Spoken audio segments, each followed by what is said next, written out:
dalam hal ini adalah unsur pemerintah dan masyarakat itu melek hukum.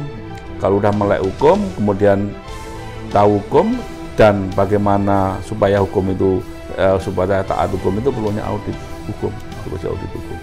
Nah, selama ini yang dikenal audit hukum itu yang eksklusif, ya. Contohnya misalkan perusahaan mau melantai di bursa efek IPO.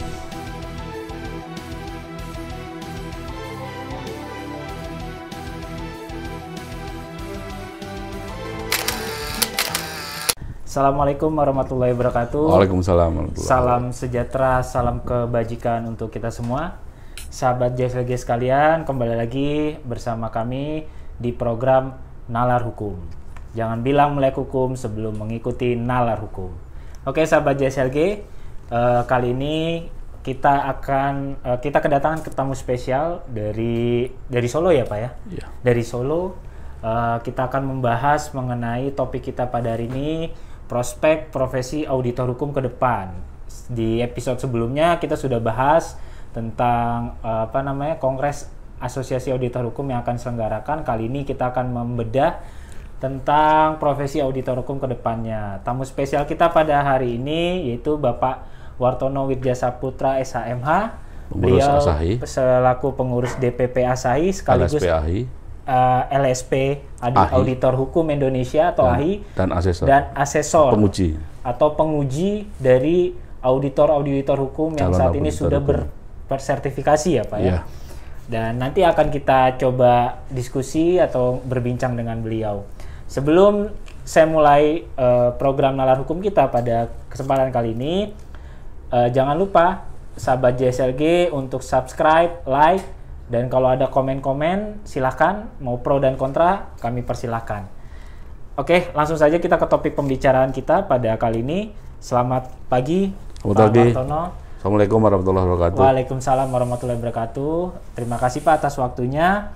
Dan kita mungkin akan sedikit sebelum membahas masalah profesi auditor hukum ke depan, mungkin sahabat JSLG perlu tahu nih Pak, latar belakang perlunya profesi auditor hukum itu sendiri itu apa sih Pak? Gitu. Ya, terima kasih Mas Fikri. Ya, ditanya latar belakang perlunya profesi auditor hukum, itu sebetulnya berangkat dari pemikiran Prof. Jimli Sidik, ya, yang prihatin bahwa negara Republik Indonesia adalah negara hukum.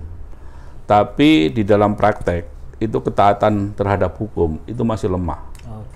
Baik itu yang dari pemerintahan maupun dari masyarakat. Jadi stakeholder. Nah, oleh karena itu Prof. Jimli punya pemikiran bagaimana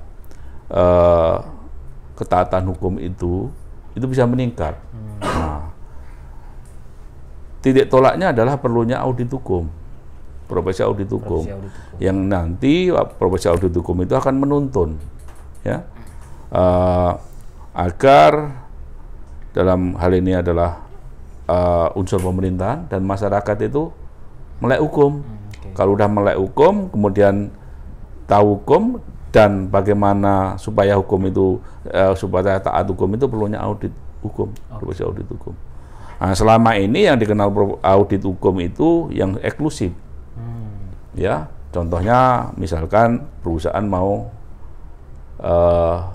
melantai di bursa efek IPO, IPO ya, itu baru dilakukan audit atau due diligence kan. Lah sekarang kalau menurut pemikiran Prof. Jimli itu semua aspek. Jadi untuk sektor publik itu bisa eksekutif ya, karena di sana banyak peristiwa-peristiwa atau perbuatan-perbuatan yang dilakukan oleh eksekutif. Contohnya pengadaan barang dan jasa.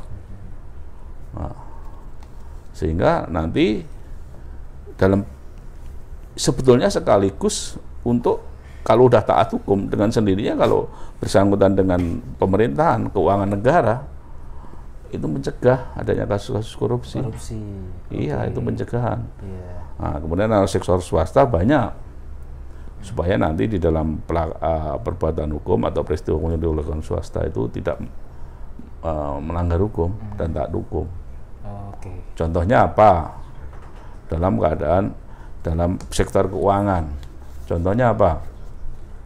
Contohnya mengenai kredit perbankan.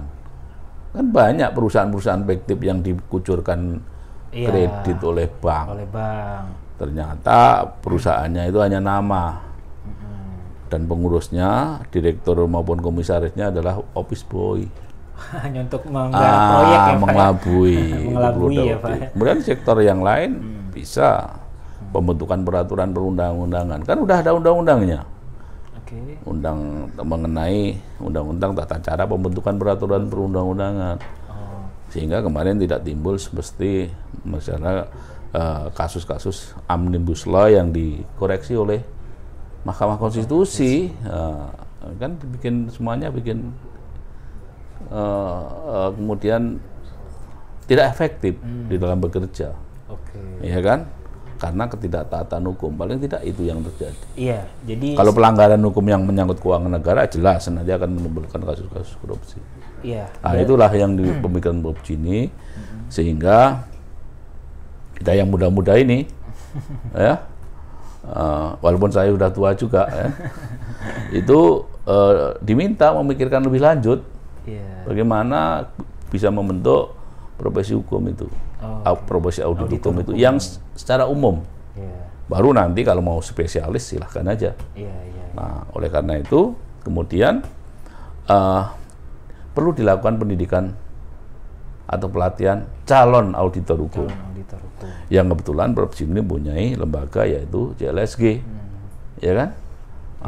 Kemudian melakukan pendidikan.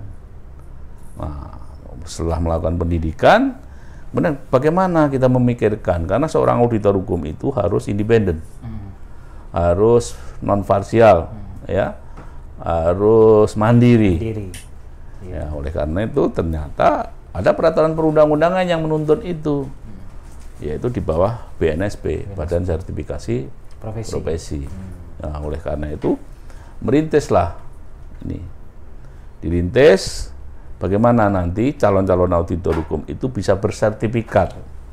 Ya, oleh karena itu sertifikasinya menjadi di bawah naungan BNSP karena itu peraturan perundang-undangannya ngomongnya begitu.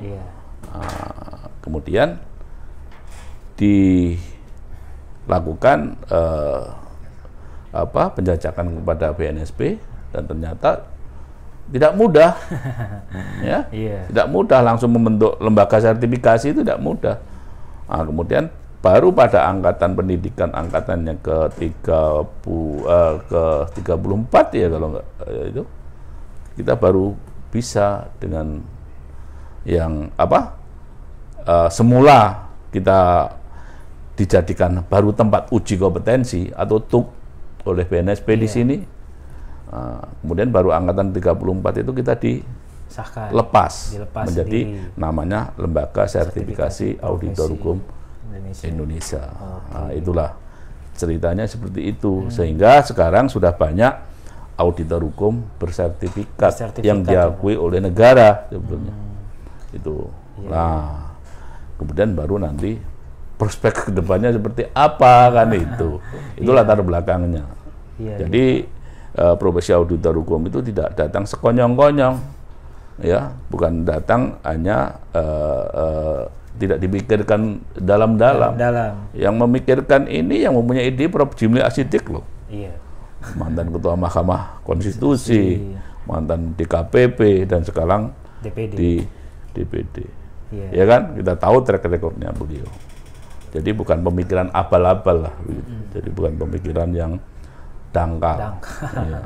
Iya Pak, berarti kan tadi Pak Wartono jelaskan bahwasanya memang profesi auditor hukum ini ke depan harapannya digunakan ya Pak di berbagai sektor. Baik swasta maupun pemerintah.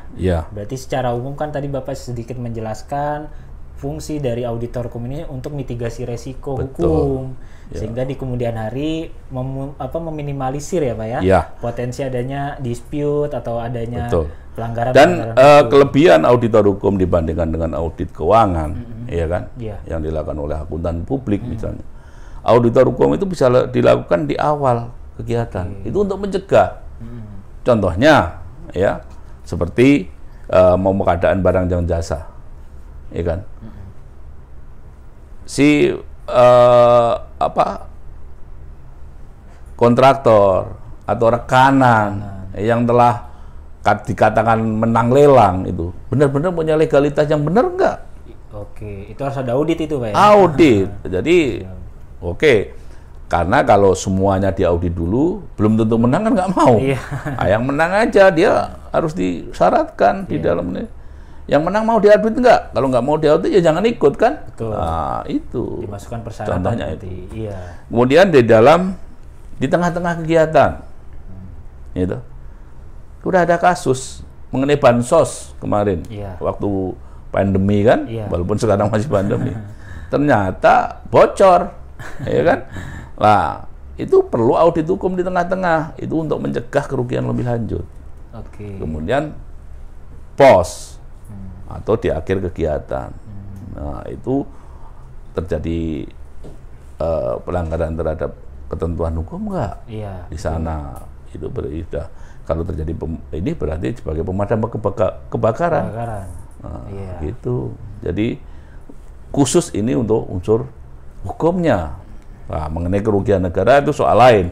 Itu ada menurut Undang-Undang Pertanggungjawaban Keuangan Negara itu ada aturannya sendiri, ya kan?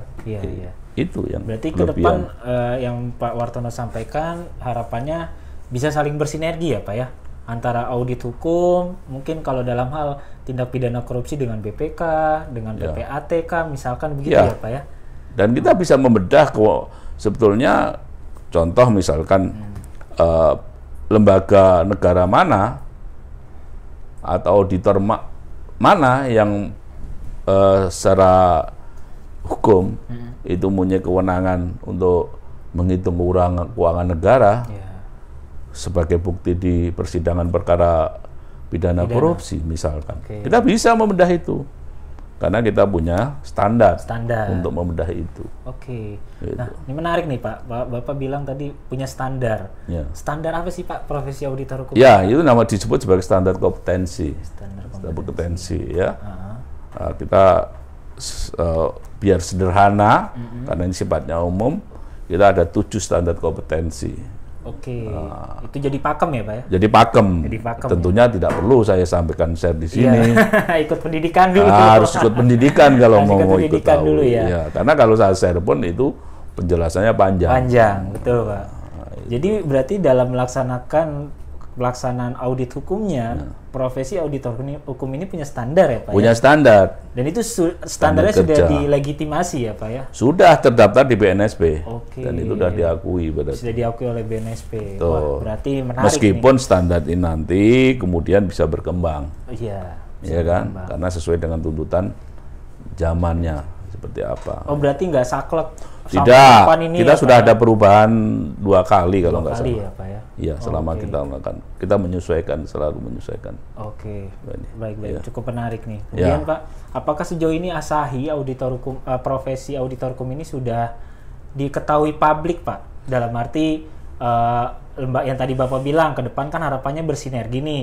Apakah dari BPK sudah tahu ada profesi ini, dari PPATK sudah tahu? Gitu? Sebetulnya sudah diketahui ya. Walaupun memang masih setengah. Nah, ini ada ceritanya nanti, istilah setengah ini. Dan diketahui faktanya bahwa pendidikan auditor hukum dan sertifikasinya itu sudah diikuti dari berbagai macam unsur. Baik swasta maupun lembaga negara, pemerintahan. Ya kan? Di lembaga dari pemerintahan itu dari BPK aja ngikuti pendidikan loh. Malah ikut pendidikan ini Pendidikan, Pak. Walaupun pernah mengirim dan kita kerjasama. Walaupun tidak sampai sertifikasi, karena kalau nanti sertifikasi nanti keluar dari BPK, dari PNS, dari ini kan. Pernah itu. Kemudian banyak lagi dari PLN juga pernah. Kementerian Dalam Negeri. Iya kan? Kemudian Kementerian Keuangan juga ada. Itu bagian-bagian legal biasanya. Atau biro hukum ya Pak? Biro hukumnya. Biro hukum ya. Dari PLN. Kemudian BUMN itu banyak tuh, dari bank. Bank Mandiri, Bank BNI itu sudah ngirim itu dari bagian-bagian biro hukumnya, iya kan. Pemerintah DKI, Bank DKI banyak itu. Pemerintah di daerah banyak yang biro-biro dari biro-biro hukumnya provinsi. Betul. Bahkan kita pernah ada peserta dari Aceh. Dari Aceh juga, Pak? Dari Aceh pernah ada. Oke. Nanti kita memang targetnya itu bahwa auditor hukum ini menjadi sarana melek hukum. Sehingga kalau udah melek kan berarti harus taat gitu loh. Oh iya. Ke sana. Tanpa melek kalau bagaimana mau taat kan itu. Tapi menarik, Pak. Tadi itu. ada. Jadi dari unsur itu. Kalau dari swasta banyak. Dari perusahaan-perusahaan swasta tertarik. Iya. Banyak kirim ini dari perusahaan swasta. Dari penegak hukum sendiri, Pak? Dari penegak hukum ada. Pernah ada peserta dari KPK terus terang. Oh ada? Ada. Ya? Oke. KPK, dari polisi, jaksa? Dari polisi, jaksa, dari lingkungan Mahkamah Agung ada. Oh, oke. Berarti hampir seluruh elemen udah tahu. Seluruh tahu. Adanya auditor hukum. Iya. Oke. Cuma saya katakan setengah hati. Karena apa? Sertifikasi ini kalau nanti menjadi profesi mandiri itu belum disumpah. Oh. Yang namanya profesi itu harus mengangkat sumpah. Mengangkat sumpah. Ya, memang ini agak kementerian karena untuk profesi auditor hukum ini atau yang terhimpun dalam Asahi itu sudah Kementerian Hukum dan HAM itu sudah menjadi pembina teknis. Sudah jadi pembina sudah pembina dan sudah sanggup. Okay. Nah, penyumpahan nanti profesi hukum ini mestinya juga dari Kementerian Hukum dan HAM fasilitasinya kan. Iya betul. Nah, cuma sampai sekarang belum. Itu yang pertama. Yang kedua, job atau pekerjaan auditor hukum sendiri itu secara limitatif belum ada yang diatur di dalam peraturan perundang-undangan. Oh, jadi sifatnya sukarela. Sukarela. Belum wajib, begitu loh. Kalau sudah wajib, nanti ya insya Allah profesi hukum itu menjadi profesi yang luar biasa. Dibutuhkan ya, Pak? Betul, dan itu dituntut yang menjalankan profesi itu orang-orang yang berkualitas. Baik dari segi keilmuan maupun integritasnya. Gitu. Tapi kalau belum seperti ini ya bagaimana? Mengikuti pendidikan mungkin hanya sekedar tahu. Iya. Sertifikasi hanya sekedar ya untuk label. Nah, tapi kalau sudah menjadi profesi yang mandiri, bersumpah dan nanti itu diwajibkan, diperlukan oleh stakeholder yang membutuhkan, ya mau nggak mau kan berlomba kualitas sama auditor hukum ini. Lembaga pendidikan pun yang di Jimli School dan Asahi dan LSP AHI sendiri harus meningkatkan kualitas. Jangan sampai nanti mengecewakan pengguna. Atau masyarakat. Itu. Atau bahkan kalau diperlukan jasa oleh pemerintah. Iya kan. Kita tahu kan lembaga-lembaga auditor di luar negeri. Itu kan luar biasa dihargainya. Karena memang punya kualitas yang sesuai, bagus ya, yang independen, yang hasilnya kan Pak Wartono, kan ASA ini berarti sudah mencetak banyak auditor hukum ya, Pak ya. Betul. Di Indonesia. Terus gini, mungkin ada pertanyaan dari sahabat JSLG, ketika ada yang butuh profesi auditor hukum, kemudian mereka ini harus cari kemana, Pak? Itu misalkan apa mereka harus nyari ke Asahi, atau mau nyari kemana, misalkan di daerah atau di pusat sendiri, ini gimana, Pak? Karena tadi walaupun bersertifikasi, tapi belum menjadi profesi yang mandiri, ya kan? Kan belum ada plang-plang itu, tanda itu. Belum ada plangnya, Pak, ya, sekarang bisa berhubungan langsung dengan Asahi. Yang kemarin sudah untuk webnya atau alamatnya dan sebagainya udah dijelaskan kan. Kemarin. Sementara untuk itu Asahi. Ke Asahi ya, Pak. Ya, nanti Asahi tentunya akan ini di bidang apa nanti. Kan kita ada berbagai teman yang ya paling tidak menguasai bidang tertentu lah.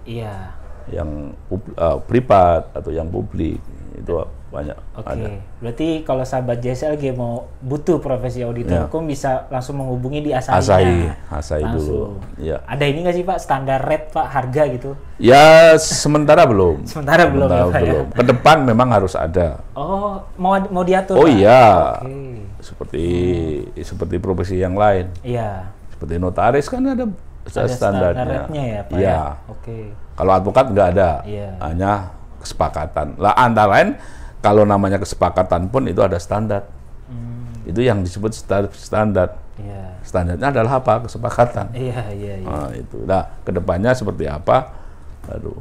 Sama ini Pak, mungkin Bapak kan dalam hal ini selain jadi pengurus DPP, pengurus LSP, Bapak juga asesor nih Pak, yang menguji calon auditor hukum. Betul. Sudah banyak ya Pak yang Bapak uji Pak? Udah ya ratusan lah ya. Banyak yang nggak lulus Pak?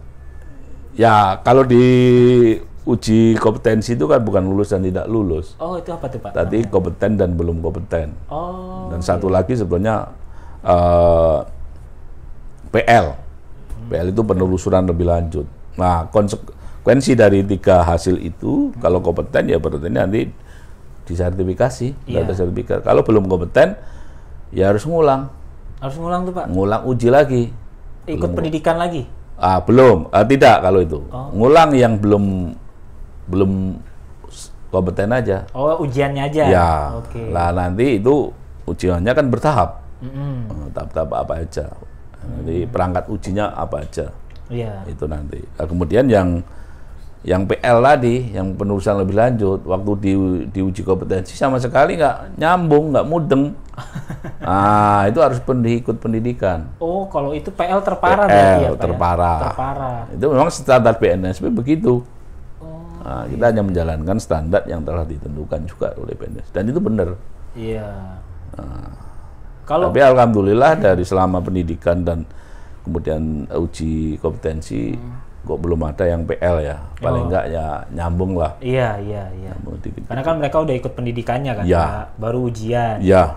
Tapi kalau profesi ini nanti sudah mandiri, udah di ini, maaf aja, itu akan lebih ketat nanti. Lebih selektif lah ya Pak? Lebih selektif. Hanya orang-orang berkualitas yang akan kita akan tunjukkan pada masyarakat, pada pemerintah, bahwa profesi ini betul-betul profesi yang berkualitas. Iya, oke. Sejauh ini Pak, apa pernah Pak ada peserta yang misalkan dia nggak lulus, terus protes nih ke Bapak, misalkan sebagai asesornya, kenapa saya nggak lulus gitu? Pernah ada. Kejadian jadi Pak? Ada mekanismenya. Kalau belum kok dinyatakan belum kompeten, itu bisa banding. Oh, ada proses banding. Proses banding. Bukan di pengadilan kan Pak? Bukan. Banding, yaitu banding kepada komite. Komite yang dibentuk oleh LSP nanti. Lah kalau ada banding yang diuji ganti adalah asesornya. Diuji apakah benar dalam menjalankan asesmen, uji asesmen itu betul sesuai dengan standar yang ditentukan oleh LSP. Itu pertama. Kemudian ada yang kedua adalah objektif enggak. Nanti jangan-jangan tidak objektif. Ada sesuatu yang contohnya kebetulan yang diuji itu adalah yang tidak sukai, nah, itu nggak boleh, harus subjektif nanti. Soal itu, itu yang membedakan dengan mungkin yang lain. Dan satu hal yang membedakan di uji asesmen itu adalah uji kompetensi ini adalah yang ngajar sudah tidak boleh nguji asesor, karena kan asesor pun boleh ngajar. Asesor pendidikan. Boleh ngajar. Oke. Kalau sudah ngajar nggak boleh nguji, biar objektif.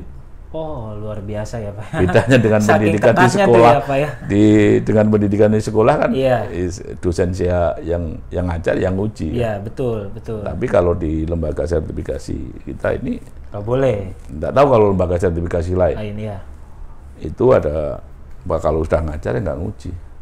Makanya sekarang sangat terbatas di LSPAI ini. Karena kita baru mempunyai 2 pendidik yang sertifikasi asesor 20, dan sekarang sudah tinggal paling separuh lah. Karena kan asesor juga harus RCC tiap habis ini seperti 3 tahun. Perpanjang. Iya, jadi diuji lagi. Oh, Jadi nggak selamanya tuh Pak? Tidak selamanya, diuji lagi oleh BNSP. Iya. Yang menguji adalah master asesor. Oke. Apakah selama ini masih melakukan kegiatan uji? Asesmen gitu ya? Ya, asesmen. Dan apakah melakukan asesmen itu dengan benar? Benar. Itu dilihat track recordnya itu. Iya. Nah, itulah kadang rekan-rekan ini karena kesibukan tidak bisa mengikuti, ya ada yang sudah meninggal dan sebagainya. Sampai sekarang LSPHI ini ya masih terbatas sekali, belum lagi minta ke BNSP untuk dilakukan pendidikan dan rekrutan.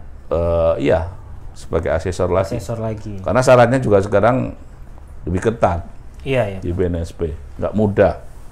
Jadi memang sudah Asahi LSP ini sistemnya sudah bagus sudah ya Pak bagus. ya. Dan ada check and balance ya Pak ya. Ya, dan sekarang dengan sistem dengan adanya perkembangan teknologi ini juga nggak manual lagi, online. Oh, sekarang online. Online. Jadi kita sistemnya udah online dengan BNSP.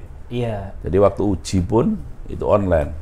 Oke. Itu nggak pakai kertas lagi kita. Berarti kalau ada orang yang pengen ikut dari luar kota nih Pak, dari Kalimantan, itu bisa melakukan dari Kalimantan gitu Pak? Ya, untuk sekarang kan bisa karena sejak pandemi kan online. Iya. Ya, tapi sebetulnya tapi kalau ujinya nggak boleh. Oh, uji nggak bisa? Uji itu online-nya itu maksudnya kita pakai perangkat, bukan manual lagi, tapi harus berhadapan. Oh, nggak bisa. Pendidikannya selama pandemi online. Uji kompetensinya harus berhadapan dengan asesor, itu syaratnya. Itu nggak bisa ditawar. Nggak bisa ditawar, itu ketentuan dari BNSP. Ketentuan dari BNSP ya. Iya. Berarti dan saya sebagai asesor pun merasakan ya sebetulnya pendidikan online itu ya tidak maksimal. Lebih maksimal offline. Lebih maksimal langsung ketemu. Iya. Pengajar gitu ya. Betul.